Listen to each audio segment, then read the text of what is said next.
आप देख रहे हैं साराज टीवी। डर की नई दुनिया में आपका स्वागत है। अगर आप भी रहस्यों और हॉरर कहानियों के दीवाने हैं, तो अभी सब्सक्राइब करें और बेल आइकन दबाएं, ताकि अगली बार जब डर दस्तक दे, आप तैयार रहें। एक छोटे से गांव में आर्यन नाम का एक जवान लड़का रहता था। आर्यन को पुरानी चीजों और रहस्यों में बहुत दिलचस्पी थी। वह अक्सर गांव के आसपास पुराने खंडहरों और वीरान जगहों की खोज में निकल जाता था। एक दिन आर्यन को गांव के बाहर एक बहुत पुराना, धूल और जंग से घिरा हुआ मकान दिखा। उस मकान के बारे में गांव वाले कहते थे कि वहां कोई नहीं जाता क्योंकि वहां अजीब अजीब घटनाएं होती हैं।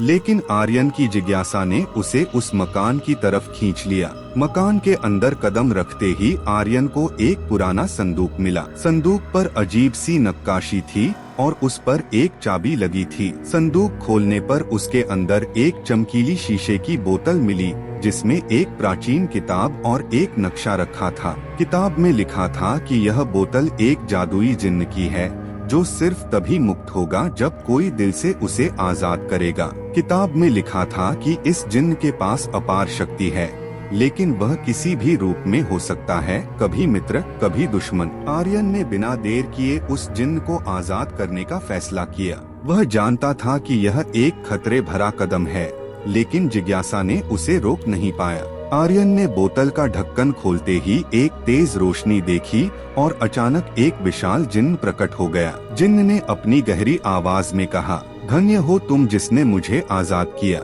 मैं तुम्हारे 3 इच्छाएं पूरी करूंगा, लेकिन सावधान रहो, हर इच्छा के साथ एक परिणाम भी होगा। आर्यन ने सोचा और पहली इच्छा की, मैं चाहता हूँ कि मेरा गांव खुशहाल और समृद्ध हो जाए। जिन्न ने अपनी शक्ति दिखाई और अगले ही दिन से गांव में चमत्कार होने लगे। सूखे खेतों में पानी आ गया, लोग खुशहाल होने लगे। लेकिन कुछ दिनों बाद गांव में एक अजीब बीमारी फैलने लगी। कुछ लोगों का स्वास्थ्य बिगड़ने लगा। आर्यन ने अपनी तीसरी और अंतिम इच्छा के बारे में गहराई से सोचना शुरू किया। वह नहीं चाहता था कि उसकी आखिरी इच्छा किसी और समस्या का कारण बने। उसने जिन्न से पूछा, क्या तुम्हारे पास कोई ऐसा उपाय है जिससे मैं इन इच्छाओं के परिणामों को ठीक कर सकूं?